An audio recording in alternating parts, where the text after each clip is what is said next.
been offering rabies vaccines and deworming to dogs, and deworming and vitamins to goats and cattle and carabao. It's a community service. We will be able to reach out to people who weren't aware of how to handle properly their animals, to take care, and also sometimes they aren't even aware about the rabies vaccine. They thought it would make their animals fatter. It's like that. So it's part also of educating them. And another thing is it's a free service, so it won't be they won't be thinking about the expenses of the services that we gave to them. So on the part of the local people here, the farmers, the residents, and the living here in the community, it's really a big help for them. Though we are a city, we have 76 villages, but 62 out of 76 are agricultural.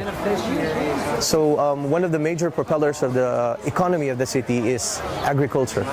So veterinary care is very much interrelated with agriculture.